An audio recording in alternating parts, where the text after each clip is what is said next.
It's been a fact of history that we have tried many times to understand God's ways, to explain what God does and why He does it, and it has not been successful. So we have come to the conclusion that we cannot figure out God's ways, and we're not really meant to. But our wisdom consists not of figuring out why, but of finding the message and the instruction and the direction that we need to go in response to these things that we don't understand. We are seeing that just as always, maybe even a little more, today we depend only on God, not on our own abilities, not on our own talents, not on our own wisdom. We live in a time of great technological advances.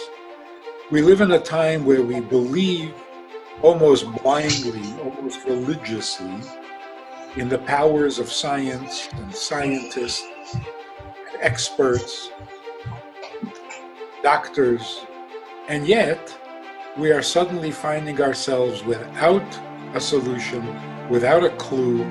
We don't know what we're dealing with. We don't know how to respond. We don't know how to control it. We don't even know what it is. And it's very good for the soul to be reminded that we have not mastered the universe. We have not conquered nature. We still have a long way to go for that. Now, there are people who actually say, and they say, why would God allow such a virus? Why would God allow such a pandemic? Why would He allow it? What is that suggesting? It's as if some things happen and God intervenes, but then there are other things that happen and God doesn't intervene. Nothing happens unless God makes it happen. Everything that happens for a divine purpose and a divine reason. Otherwise, it cannot happen. Everything we're going to experience is going to be divinely orchestrated for our benefit. The world is shutting down all its practices. What is our schedule made of? We go here, we go there, we do a little of this and we do a little of that, and then we come home and we've had it. All of a sudden, without anyone saying a word, no theater, no partying, no traveling, no going anywhere. All our habits have now been canceled. We have been freed and liberated from our Mitzrayim. We are so caught up in these things that we actually started to believe that that's what life is about. Life is about going to school, going to work, going to parties, going to a theater, going for some entertainment, going for some shopping. That's life. Now we're seeing it's not. This is a very good thing.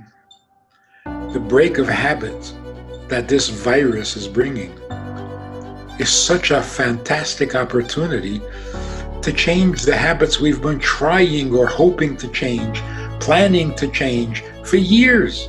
But, an hour goes by, a week goes by, a month goes by, and you haven't changed it. Now, we have the perfect opportunity.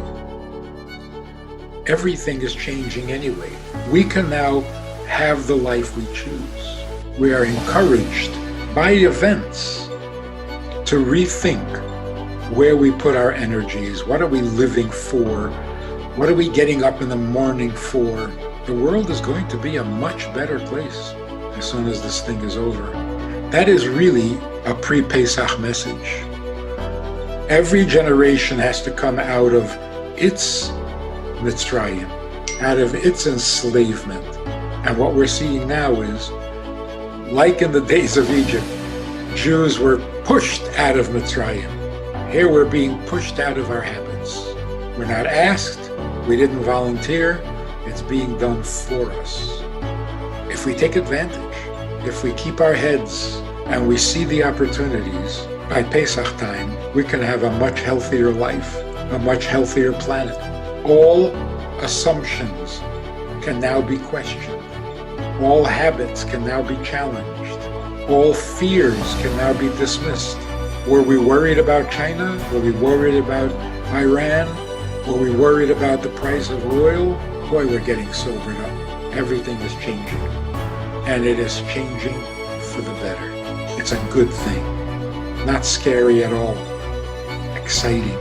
And we are maturing as a human race. That is a beautiful thing. It's not a warning. It's not a punishment. It's not doomsday. This is going to pass. And we're going to find ourselves in a cleaner, healthier, more noble world. Politically, geographically, financially, and personally. So now is the time to think not of ourselves but of others. We have to become more alive, more enthusiastic about our mission and our purpose. We're going to do mitzvahs we've never done before because we're going to have more time. We're going to be home. We're going to become better mothers, better fathers, better husbands, and better wives because we have no choice. Got no place to go.